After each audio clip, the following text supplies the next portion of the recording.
В 2010-м на смену первой модели компании пришла новая разработка – Agera.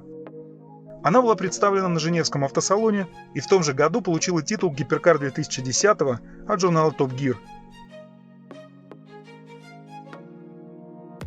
Отныне под капотом устанавливалась 5-литровая V-образная восьмерка собственной разработки, благодаря двойному турбонаддуву, выдававшая 941 лошадиную силу. Крутящий момент передавался на задние колеса через новую семиступенчатую роботизированную коробку передач с двумя сцеплениями.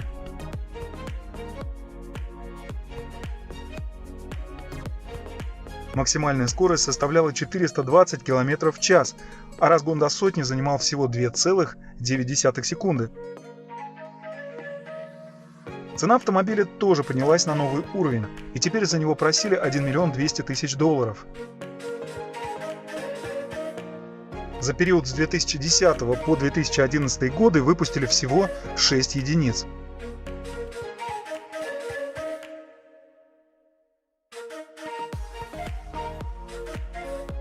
В 2011 происходит переход на экологическое топливо, и компания представляет Agera в исполнении R.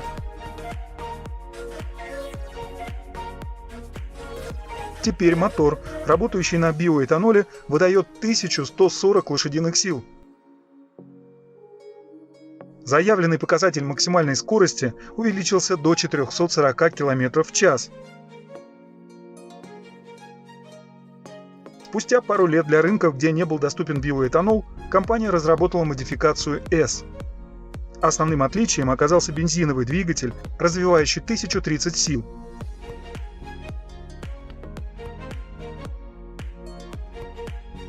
Кстати, в том же 2013-м был построен 100-й по счету автомобиль Koenigsegg за всю историю марки.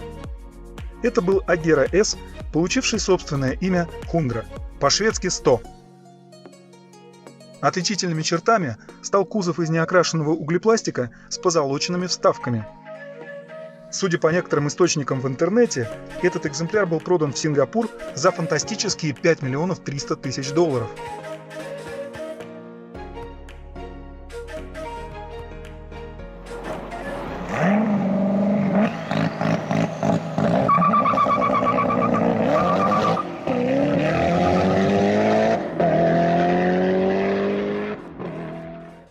Всего же до 2014 было изготовлено примерно 18 единиц в версии R и 5 в версии S, включая юбилейный экземпляр.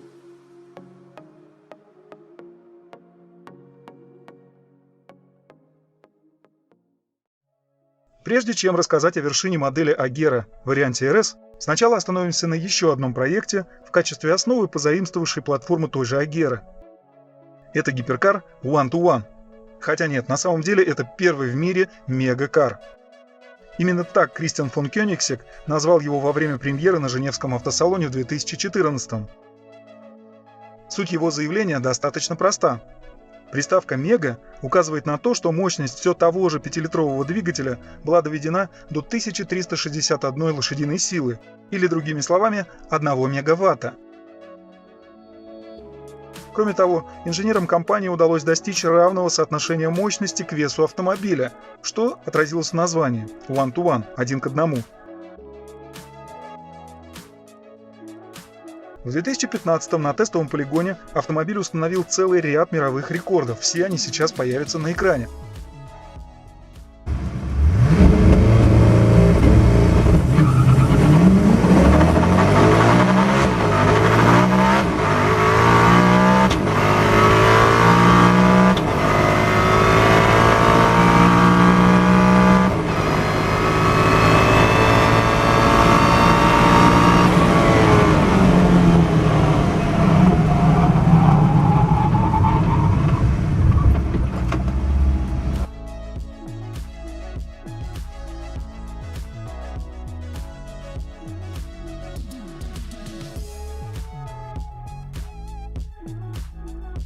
Еще во время презентации было объявлено о планах постройки всего 6 единиц, и все они были мгновенно распроданы по цене примерно $2 850 000. Кстати, один из них в 2019 был продан в Швейцарии аукционным домом Bonhams почти в 2 раза дороже, за 4 миллиона 600 тысяч швейцарских франков, примерно 4 миллиона 800 тысяч долларов. А вот теперь несколько слов про Agera RS. Она впитала в себя некоторые функции мегакара One-to-One в сочетании с традиционными характеристиками Agera. То есть, имея ориентацию на гоночный трек, она отлично пригодна и для повседневной эксплуатации.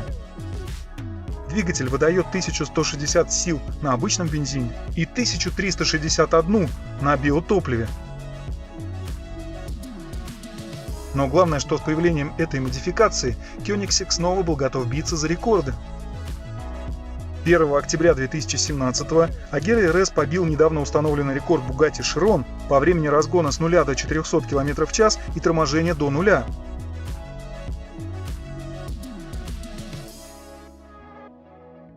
Он сделал это за 36,44 секунды, на 5,5 секунд быстрее конкурента. 4 ноября 2017 этот результат был улучшен на 3 секунды.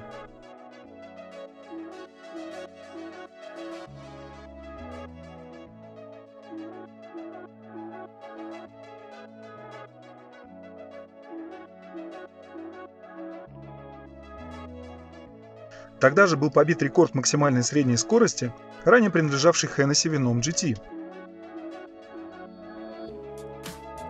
Теперь она составляет 447 км в час. И, кстати, это событие официально занесено в Книгу рекордов Гиннесса о признании Agera RS самым быстрым серийным автомобилем в мире. Этот рекорд был побит Bugatti Chiron только в 2019, когда он разогнался до 490 км в час.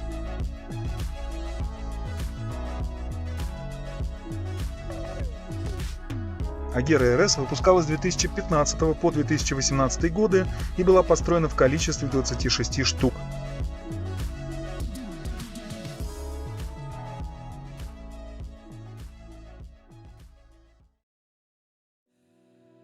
Параллельно Agera с 2015 в модельной линейке появилась вторая самостоятельная модель Regera. Она была представлена в 2015 на Женевском автосалоне и воплощала в себе передовые гибридные технологии. Во внешности привлекает внимание необычная головная оптика с многочисленными дневными ходовыми огнями. Им хотели придать вид звездного неба, поэтому разбросали по полированной поверхности из углеродного волокна около 30 крошечных светодиодов. Для них даже понадобилась собственная система вентиляции. Что касается конструкции, то здесь по сути применены технологии плагин гибрид. Помимо основного двигателя внутреннего сгорания, это, кстати, все та же 5-литровая восьмерка, есть еще и 3 электродвигателя. Один из них расположен на выходном валу бензинового двигателя и одновременно выступает в качестве стартера и генератора. Еще 2 электромотора установлены непосредственно на задней оси и приводят в движение колеса. Аккумуляторная батарея имеет запас хода в 35 км, а зарядное отверстие находится под задним номерным знаком. Кстати, аккумуляторы и блок управления питанием разработаны и произведены в сотрудничестве с фирмой Rimac, хорватским производителем электрических суперкаров.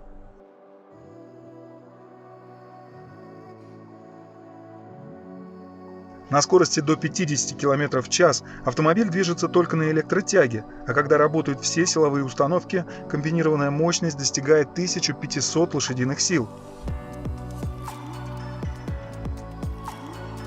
Заявленная динамика фантастическая. Сотню автомобиль набирает за 2,8 секунды, с 0 до 200 она разгоняется за 6,6, а до 300 км в час за 10,9 секунды. А чтобы набрать 400 км в час, ему понадобится всего 20 секунд.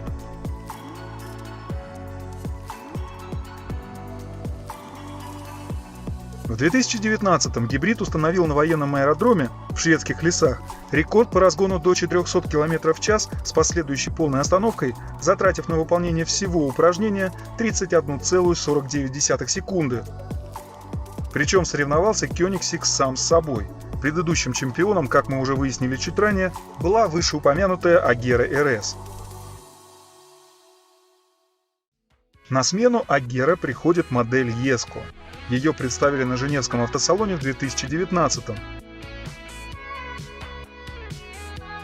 Гиперкар получил свое имя в честь отца, Кристиана фон Кёнигсега.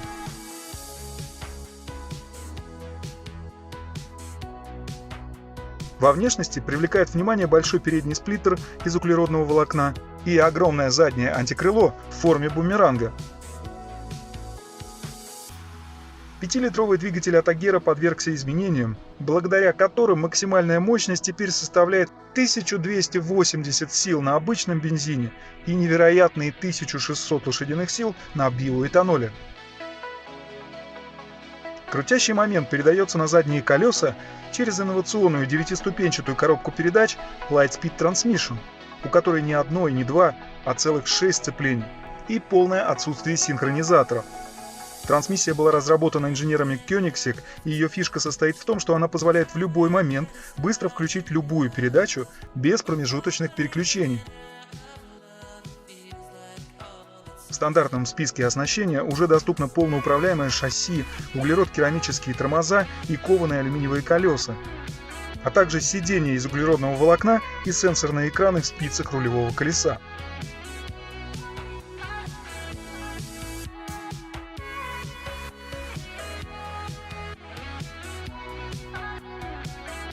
После того, как Bugatti Chiron в очередной раз побил рекорд максимальной скорости, производители суперкаров нацелились на преодоление следующей отметки в 500 км в час. Одним из реальных претендентов на установление нового рекорда оказался Jesko Absolut, представленный на виртуальном Женевском автосалоне в 2020. Со слов самого владельца компании, это самый быстрый Koenigsegg в абсолютном смысле. Ничего быстрее компания уже не построит. Несмотря на то, что двигатель и трансмиссия остались без изменений и мощность автомобиля осталась прежней, компьютерные расчеты показывают, что в идеальных условиях Jesko Absolut способен достичь 532 км в час. Осталось только дождаться появления серийных автомобилей и найти подходящую трассу, чтобы проверить это на практике. В сравнении с обычным Jesko, внешняя версия Absolut выглядит несколько упрощенной. Вместо огромного заднего антикрыла он имеет два коротких плавника, как у истребителя F-15. Также автомобиль отличается удлиненной на 85 мм задней частью и съемными накладками на задних колесах.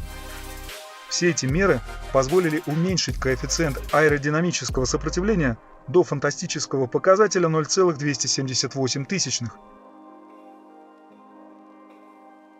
Всего запланировано построить 125 экземпляров Jesko стоимостью $3 миллиона каждый, и все они были распроданы еще в 2019. По информации автомобильных СМИ, первые поставки живых машин клиентам должны начаться в конце 2022. Ну и в завершение нашего длинного выпуска несколько слов про еще одну последнюю разработку Koenigsegg, представленную на онлайн-трансляции все того же отмененного Женевского автосалона 2020. Это был первый четырехместный мегакар, ставший родоначальником нового рыночного сегмента Мега Гран Туризмо.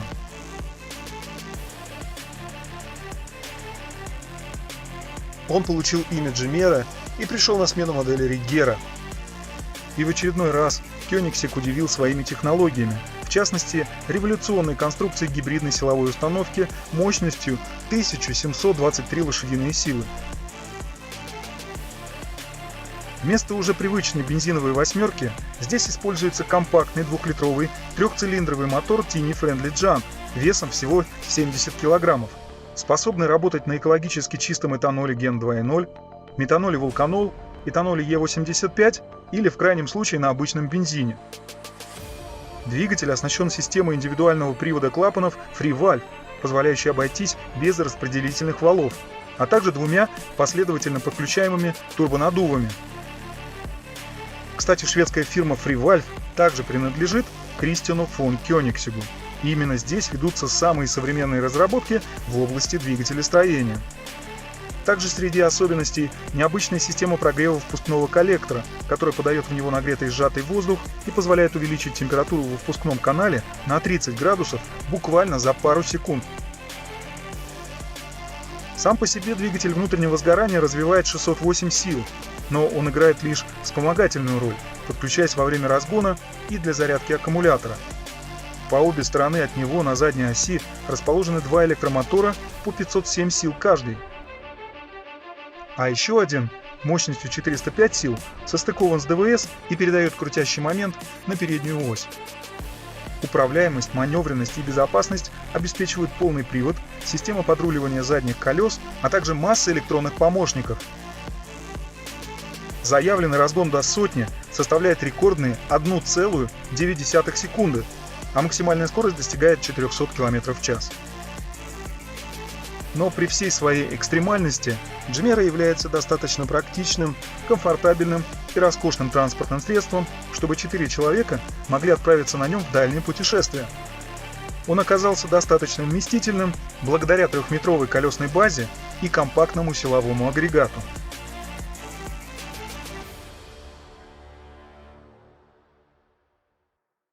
Дизайн Джимера спроектировал Саша Селипанов, известность которому принесли Lamborghini Huracan и Bugatti Chiron. Фронтальная часть выполнена в духе прототипа Koenigsegg CC, огромные запатентованные двери Synchro Helix все так же поворачиваются вертикально, открывая свободный доступ как к передним, так и задним сиденьям.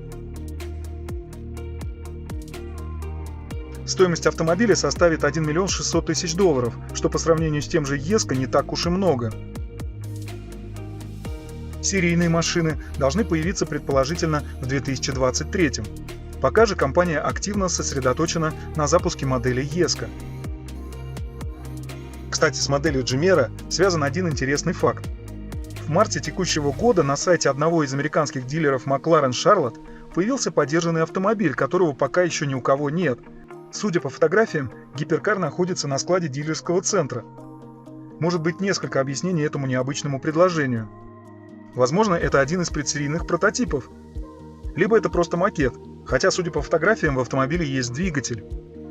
А может быть, таким образом просто продает место в очереди на покупку Джимера. Кстати, гиперкар до сих пор размещен на сайте дилера.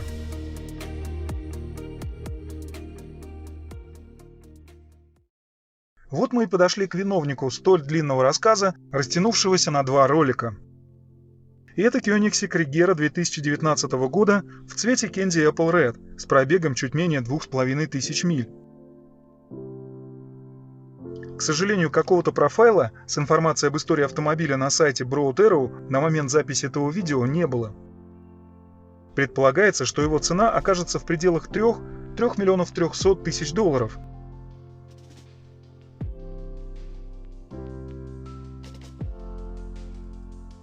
Вообще, в силу редкости марки Koenigsegg, ее модели попадают в продажу на мировые автомобильные аукционы нечасто. Но если они там продаются, то в последнее время цены практически всегда только начинаются от $1 миллиона. Об одном из самых дорогих лотов, модели One-to-One, мы упомянули ранее. А что касается модели Regera, то до сегодняшнего момента на крупных аукционах она появлялась всего 2 раза. Оба на январских торгах в аризонском Скоттсдейле. Правда, ни Сотбис, ни Гудинг в тот раз так и не смогли найти ни одному из них нового владельца. Так что впереди нас ждет интрига, сможет ли новоиспеченный аукционный дом Broad Arrow, образованный в январе текущего года, стать первым организатором торгов, продавшим Koenigsegg Regera.